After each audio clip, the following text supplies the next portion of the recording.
প্রভু দেখি দিয়া অবশ্যই হইবে তোমরা কোন ওই রাজার কুমার। চন্দ্র সূর্যের মতো দেখিয়েই তোমাদের রূপ, তবে কেন ভরপুর করো এই ভূমিস্থলে? তবে ওই গগন মন্ডল ছাড়ে কেন বনস্থলে?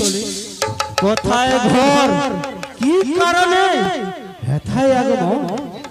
তবে বিশেষ করিয়া কহ প্রভু তোমার সম্পূর্ণ বিবরণ। সুগ্রীবান রাজা আমি, লোকে খ্যাতিমান, তবে তাহার মন্ত্রী আমি, আমার নাম হনুমান। তোমার সহিত মিত্রতা করিতে অভিলাষ, তবে সুগ্রীব পাঠাইয়াছে প্রভু বলে, তবে তোমার কাজ। দশরথ মহারাজ পৃথিবীর ভূষণ, আমরা তার পুত্র শ্যাম লক্ষণ। পিতৃ সত্য পালিতে আইলাম টানন, শূন্য ঘরে পেয়ে সীতা ঘরিল রাবণ। বনে বনে ঘর মেতেছি সুগ্রীবের পাশে, দুহারি লইয়া চলো সুগ্রীবের দেশে। উভয় দর্শনে তবে প্রতিষ্ঠ হও যদি উভয়ের মনে। সুগ্রীবের নাহি রাজ্য, নাহি তার রানী, তবে বালি রাজ্য লইয়া প্রভু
সুখী পরিষেবা পুনরায় পাইব কি আমি জানকীর দেখা?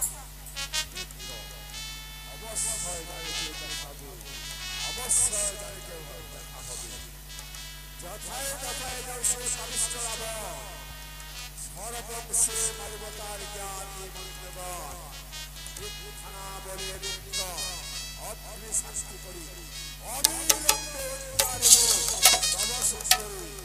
এই প্রত্যেকের কাছে আমরা দেখে পাই অনুকূল হইয়ে রাম তোমার শোনো মিত্র, উভয় ভাষা দেখি নির্বাক সৎসাধুর মিত্র কার অপরাধ?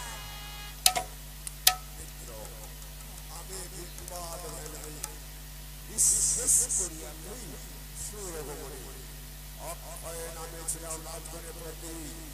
আমরা ভয় ভ্রাতা তার সংস্কৃতি কিছু কালে পরে পিতা পায় শ্রেষ্ঠ রাজ্য দিতে হয়ে গেল মাত্রাবর্গ শ্রেষ্ঠ ভাই মানেরা বিক্রমে সাগর ধর্মে কর্মে সাধারণ সময় তৎপর মন্ত্রী দলে তাদের রাজ্য ঘর মরে বাড়ে গেল মরে রাজ্য বিকাশ পর শিক্ষিত করে ভাই না জানে বিরোধ সদা হাস্য পরিহার পৃথিবীর রক্ত করুণা হয় কণ্ঠ বীরে বাদে কথাস্থ প্রবচ অতি দহে কইতা রাজ্য ভোগ কালে বিরোধ আমায় কইল শ্রেষ্ঠ মায়া বিরুদ্ধ নামে দুই সদ ভাইয়া বর্মার বর্ণাল উজ্জ্বল দুই ভাই মায়া মৈশুভ ধরে মায়াবিনী ভেসে আসে কুঞ্চারি বুঝি বলি যায় বলে সবাই নিষেধে ওর সাথে গ্রামের ভাই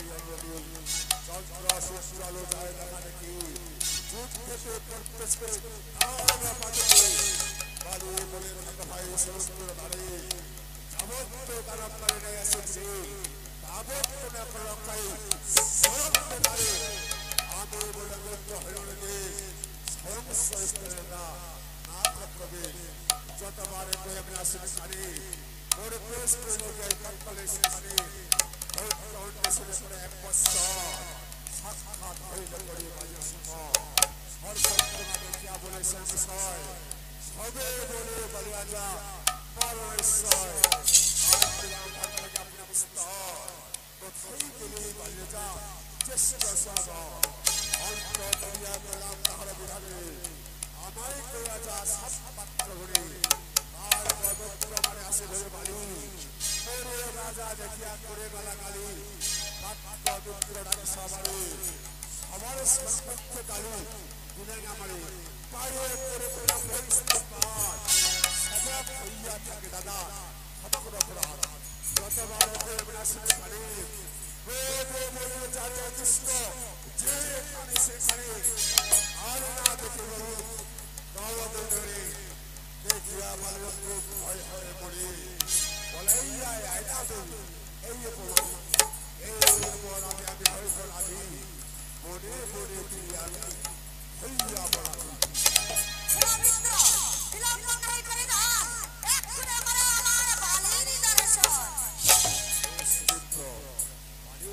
দর্শন করতে চাচ্ছি তবে ভালো বিক্রমের কথা শুনো। ঠিক আছে বলো। আলী রাজা মহাবীর ভুলে জানে পরাজয় হয় সাত্বিক মহারণে যখন রজনে যায় অরুণোদয় চারস আগুতে সস্তা করে মাস বলপর দুনিয়া সে পারে ফেলে আপনার পরিচিত তলকে বলে আপনার গুরু সুচন্দ্র শিবরায় কি বলবো তবে রাজা সন্তান না পায় বিজয় করেছে রাজা দশরথ বালির সহিত যুদ্ধ হইল প্রধান তত্ত্ব করে রাজা মুক্তির বর্ষাকে ভুলতে যায় রাজা দশরথ যুদ্ধ নাই করে বলে তত্ত্ব নাই নিজে বিশ্ব থেকে রাবণে বুঝে বাঁচিয়া ফেলে পুত্র জলে একবার ডুবায় আরেকবার তুলে যুদ্ধ করে চারি করা মানে হইয়া রাবণ জলে বাঁচাতে না পারে সংখ্যা চলে বলে সমর্পণ বুঝল বললে যে রাজা দশরথ এই বালিকা যদি মাইতে না পারে একবারে তবে সে বাজা যাবার বোধে প্রাণে সৎকাল রাজ্যকে বিপ্লব করে অবশ্যই জীবিতরা দুধ ভাই বাড়িতে তোরা দুধি শিষ্যরা যদি সুরপক্ষে বিক্রম করে দর্শন করে পারবে না ওই যে জানা যাচ্ছে বড় দুটি সরকার ওই বড় দুটির কাছে ছবি আলাদাভাবে প্রাণ প্রয়োগ করবে সেই সময় আমি বালিদার সঙ্গে শাসন করবো সেই শুরুকে বর্মা বাঁধতে থাকে মনে থাকে ঠিক আছে আমি তোমার তাই করবো জয় সুগ্রীব রাজা জয় সুগ্রীব রাজা জয় সুগ্রীব রাজা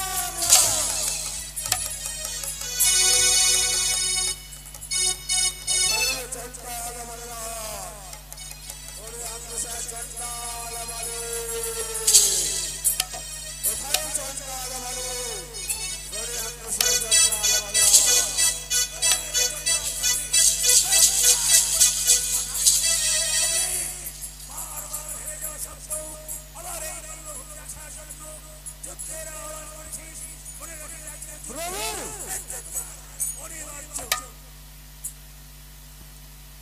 দাঁড়া বলবো দাঁড়া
সোনার ভাই লক্ষণ বয়সে শাশুড়ি সমান মিত্রবাদ হইয়া নামার নাম্বার তুলসীর মালা দেওয়া ভাই সুপ্রি করে বলে কামে তো চলাবো বালির ওপরে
দুজন মিলেই বসে আজ আমরা আনন্দ করি।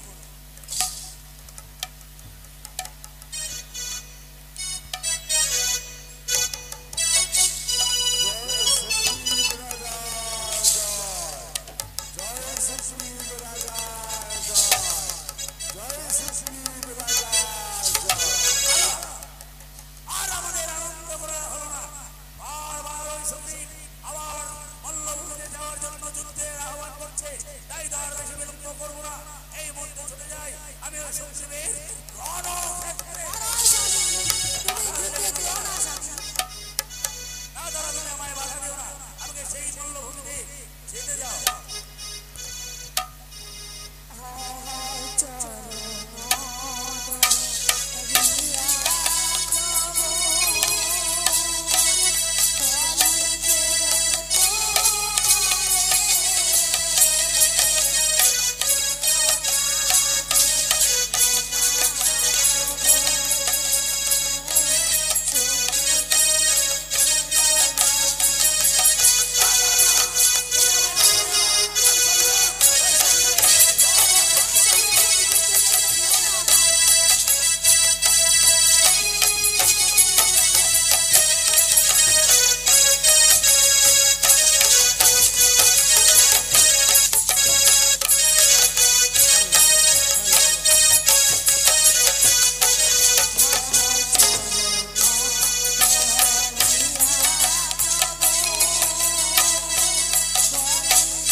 তবে শোনো, তারা চন্দ্রমুখী সক্রিয় লাগিয়ে বলো আমি বড় দোষী।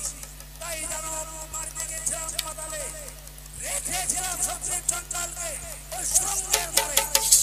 গাছ পাথর দেওয়া সেই সুরঙ্গের ধারে আমার মহিলা তোমাকে সে হরণ করে সেই জাতি ধর্ম নাই রাখে। তোমার কোথায় তার নাম আমার প্রাণে, তবে হাত পা বেঁধে দেব আমি তোমার বিদ্যমানে। তুমি আমায় বাধা দেব না, চললাম আমি ওই সঙ্গীতের বারবার তুমি আমায় বাধা দিচ্ছ কেন? তারা বেশ, আমি আর বাধা দেব না, কিন্তু যাবার আগে শেষবারের মতো একটা অনুরোধ আপনাকে বলতে বলো, কি এমন কথা বলবে? অযোধ্যা রাজা যশোরের নাম তার পুত্র লক্ষণ ছিল, পিতার শর্ত পালন করিতে ভ্রমণ করে বলে তারাই মিলে আছে ওই সুগ্রীবের সঙ্গে। সুগ্রীবের সাহায্যে যদি রাম আসে তবে বলো প্রাণনাথ তুমি রক্ষা পাবে।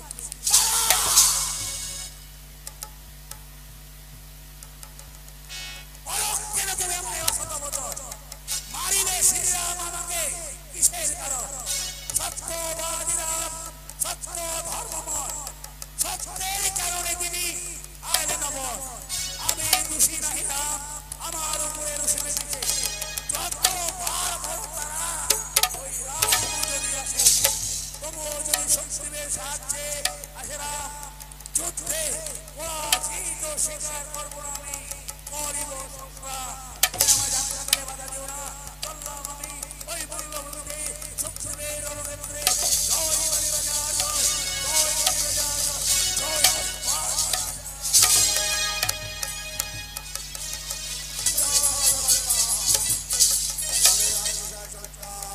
কোথায় কোথায় রে জগন্নাথ সঙ্গে সন্মুখে কোথায় তোমরা সুগ্রীব বারবার হেরে যাও সত্ত্বেও আবার এই বল্লভকে রাখার জন্য যুদ্ধের আহ্বান করেছি। মনে রাখি রাখতে যুদ্ধে জয় বলি বাজার জয় জয় বলি বাজার জয় বলি বাজার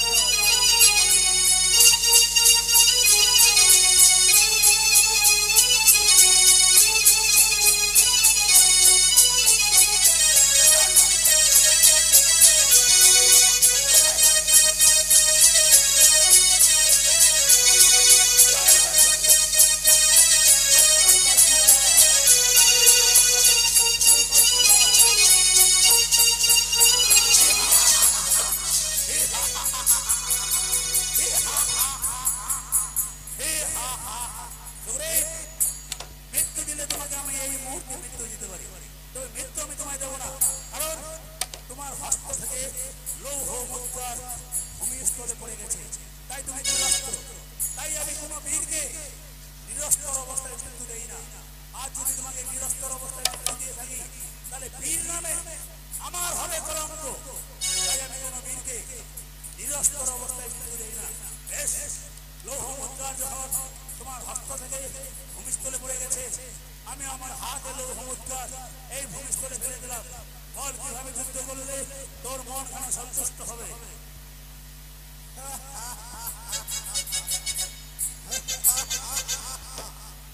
পূর্বের কথা কি বললেন না? পূর্বে বলেছিলাম যতদিন কিষ্কিন্ধার বুকে সুগ্রীবের এক বিন্দু রক্ত আছে ততক্ষণ পর্যন্ত কিষ্কিন্ধা রাজ্য ছেড়ে সুগ্রীব স্বেচ্ছায় কোনোদিন যাবে না। মনে হোক চলে প্রশ্ন রাজ্য নেবে নেব। এখন সংগ্রামে সর্বশ্রেষ্ঠ আমার মূল্য যুদ্ধ রয়েছে। সেই মূল্য সংগ্রামে পরাজিত করে আমি অর্ধেক রাজ্য নেব। বেশ, তাই হবে সুগ্রীব, তাই হবে। তুমি মল্লযুদ্ধে আমাকে পরাজিত করে আমার কাছ থেকে তুমি অর্ধেক রাজ্য নেবে। বেশ, আমি তোমার সঙ্গে মল্লযুদ্ধ করেই তোমার মনের ইচ্ছা আমি পূর্ণ করব। জয় বলি বাজার জয় জয় বলি বাজার জয়।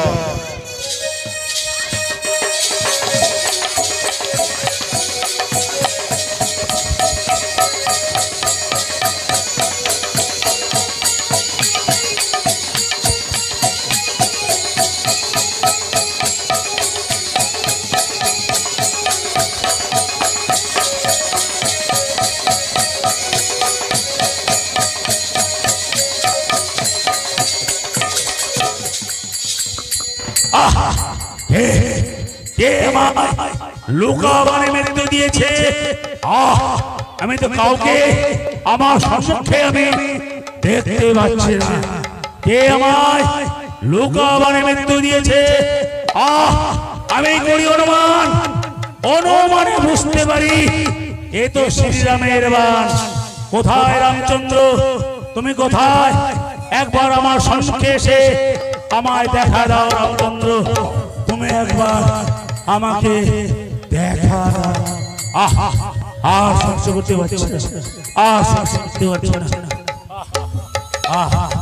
একই রামচন্দ্র, তুমি নাকি দয়ার সাগর, সবে বলে তুমি নাকি দয়াবান। ভালোই দেখাইলে আজ তাহার প্রমাণ। রাজা দশরথ ছিল ধর্ম অবতার, তার পুত্র হয়ে হলি তুই একজন বংশের কুলাঙ্গার। এবার বলো রামচন্দ্র, আমার এই চর্ম দিয়ে না হবে তোমার এই বসার আসন। কেন কেন বিনা অন্যায় অপরাধে একজন নিষ্পাপ প্রাণী বধিলে দেব। তারপরও বলো রামচন্দ্র, তৃপ্তি সহকারে না হবে এই বানরের মাংস তোমার ভোজন। তারপরও অকারণে কেন তুমি এই বানরের বদলে দেব। আগে যদি জানতাম সুগ্রীবের সাহায্যে আসবে রাম, বধিতাম প্রাণ। আগে না কেন আমায় তুমি দিলে এই ভার। একদিনে করিতাম আমি তোমার সীতার উদ্ধার। একদিনে সাত সমুদ্র তেল নদী হইতাম অপার। সেবক হইয়া লঙ্কেশ্বর রাবণ সেবা করিত তোমার। তুমি ভুল করেছো রামচন্দ্র। তুমি তোমার সীতা উদ্ধারের জন্য এই চন্ডাল সুগ্রীবের সাহায্য নিয়ে তুমি বড় ভুল করেছো। আজ যদি তোমার সীতা উদ্ধারের জন্য আমার সাহায্য নিতে, তাহলে আমি একটা পক্ষীর দ্বারা যদি পত্র লিখে আমি লঙ্কেশ্বরের কাছে পাঠাইতাম, তাহলে সেই পত্র পাওয়ার সাথে সাথেই ওই লঙ্কেশ্বর রাবণ সুশোষ মানে তোমার সীতাকে তোমার কাছে পৌঁছে দিত। জানো রামচন্দ্র কেন?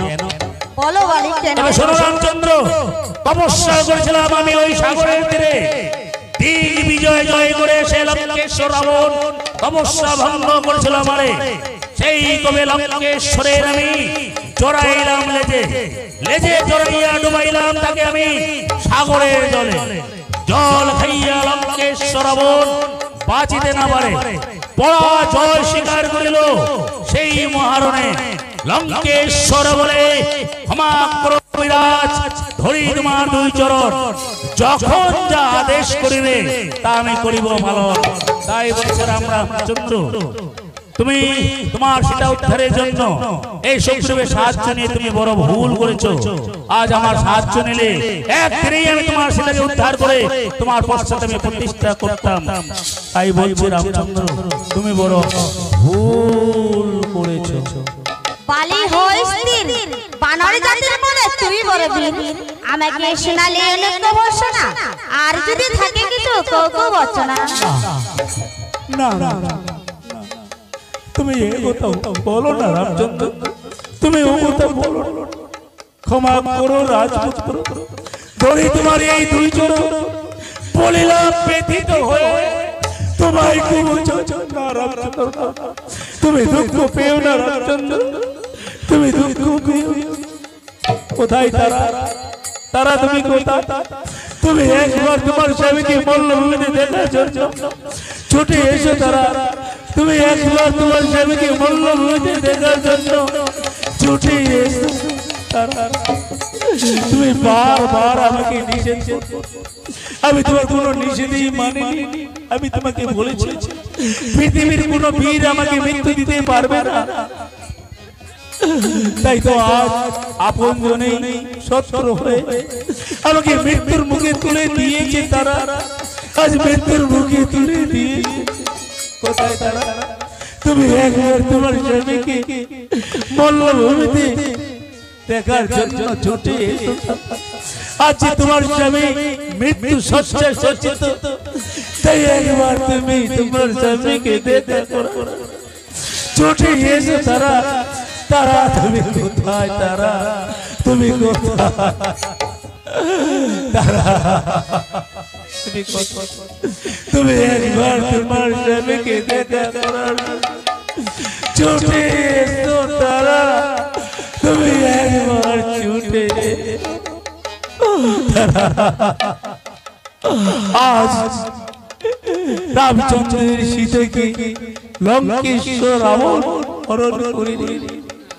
সেই সীতার অপরাধে আজ আমার মৃত্যু। তারা আর সেই সীতার অপরাধে আমার মৃত্যু। তুমি একবার ছুটে এসো। তুমি ঠিকই বলেছিলে তারা, তুমি ঠিকই বলেছিলে। আজ যুদ্ধে তোমার আমি আমল দেখছি। তুমি যুদ্ধে যাত্রা করো না স্বামী, তুমি যুদ্ধে যাত্রা করো। তোমার কোনো নিষেধ আমি মানি। তোমার আমি কোনো নিষেধই মানিনি তারা। আজ যেন আমার আপনজনই শত্রু হয়ে আমাকে মৃত্যুর মুখে তুলে দিয়েছে তারা। তুমি একবার তোমার স্বামীকে দেখা ছুটে এসো তারা, তুমি একবার ছুটে এসো তারা। তারা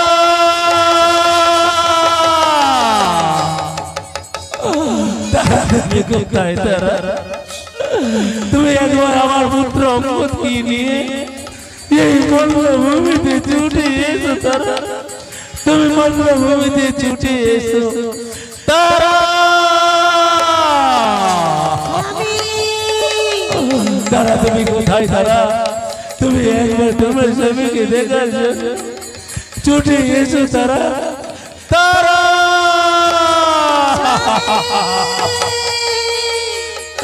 তারা তুমি ছুটে এসো তারা।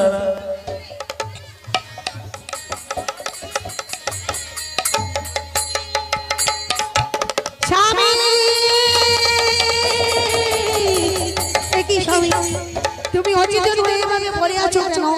তুমি একটু আগে আমাকে তারা তারা বলে ডাকলে। দেখো তোমার পুত্র অঙ্গদকে আমি সংস করে নিয়েছি। কথা বলো স্বামী, কথা বলো। কথা বলছো না কেন স্বামী? আমি মল্লভূমিতে ছুটে এসেছি, তুমি একটু আগে আমাকে তারা তারা বলে ডাকলে। এখন তুমি অচেতন হয়ে এভাবে পড়ে আছো কেন? পুত্র অঙ্গদকে আমি সংস করে নিয়েছি। দেখো তোমার পিতা কথা বলছে না। অঙ্গদ কথা বলো স্বামী।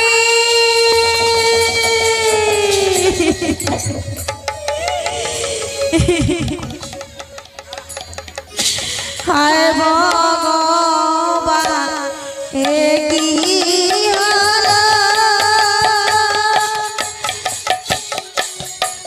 আমার কপালে ও রে গুণে চাঁদির স্বামী। কথা বলো তুমি, কথা বলছো না।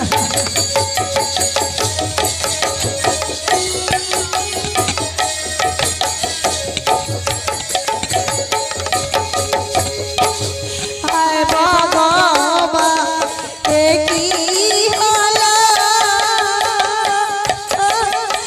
আমার কপালে ও রে গুণে চাঁদির।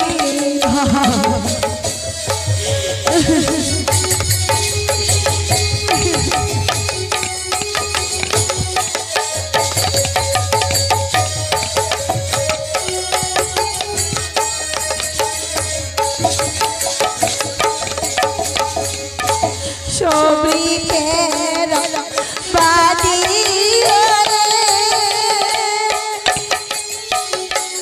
কাঁচা চলে বইটা আদরে গুণে স্বামী গো স্বামী। কথা বলো।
সে চন্দ্র নাই রে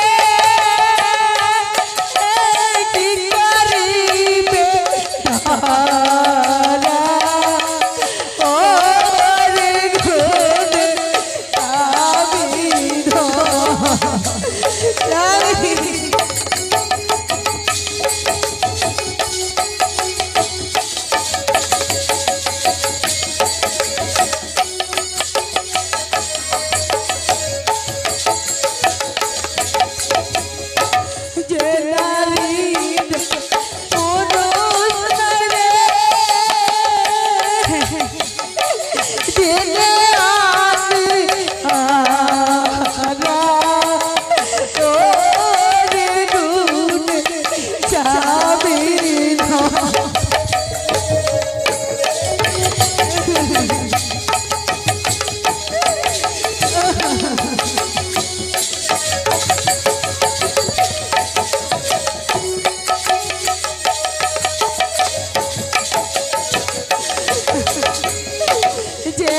আমি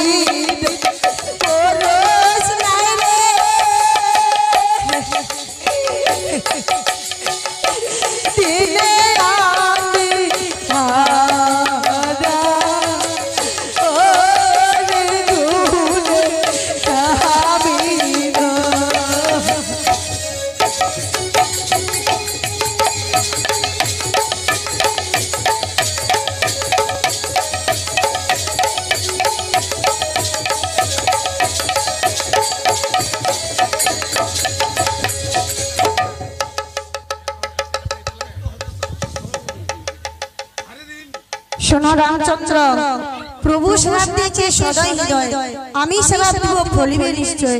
সীতাকে পাইবে তুমি বহু কষ্ট করে, সীতা না থাকিবে তোমারও পাশে। সীতারও জন্য তুমি করবে জ্বালাতন, কিছুদিন পরে সীতা পাতালে করিবে ভ্রমণ। তুমি আর এই রামচন্দ্রকে গালি দিও না, তুমি এই রামচন্দ্রকে আর গালি দিও। তবে শোনো তারা প্রিয় শিশু, তোমায় আমি বলি, এই রামকে দিয়েছি আমি বহু গালাগালি, আমার ভোজনে তিনি পাইলেন না। তুমি যদি মন্দ বলো তারা পুনরায় জীবিত স্বাধীন না তারা না। তুমি এই রামচন্দ্রকে আর কখনো কটুবাণী বলে তার মনে আঘাত দিও না তারা। ভাই সুগ্রীব, দাদা, ভাই সুগ্রীব, দাদা, তুই আমার সহর, তোমার সঙ্গে রাজ্য নিয়ে আমার যুদ্ধ ভাই হইল বিষ্ট। তোমাকে রাজ্য দিতে ভাই আমি কইলাম স্বীকার, তবে এই অঙ্গদকে দিবে তুমি কোন অধিকার?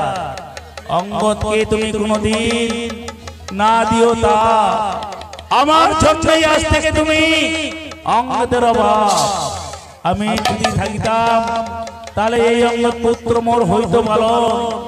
এই নাও অঙ্গদ তারাকে তোমার হাতে আজ আমি করিলাম সমর্পণ। রামচন্দ্র, রামচন্দ্র, তুমি দাতা, তুমি কর্তা, তুমি এই জগতের বিধাতা। আজ হইতে সুগ্রীব তারা অঙ্গদের তুমি ধর্মত পিতা। কথা দাও রামচন্দ্র, তুমি কথা দাও, যতদিন এই ধরার বুকে সুগ্রীব তারা অঙ্গদ বেঁচে থাকবে তাদেরকে তুমি পুত্র সমতুল্য হিসাবে পালন করবে। তুমি কথা দাও। ঠিক আছে, আমি কথা দিলাম। আর সহ্য করতে পারছি না, তারা কে যেন ডাকছে আমায়, ভগবালীরা তুমি চলে এসো, তোমাকে নেওয়ার জন্য আমরা পুষ্পরথ নিয়ে এসেছি। ওই যে তারা ডাকছে, তাই তো আর আমি থাকতে পারবো না, আমাকে ডাকছে তারা, আমাকে যেতেই হবে, আমাকে যেতেই হবে। তারা তারা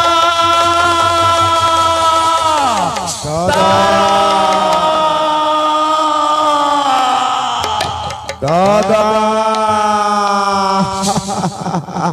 জয় সুগ্রীব রাজা জয়, জয় সুগ্রীব রাজা জয়।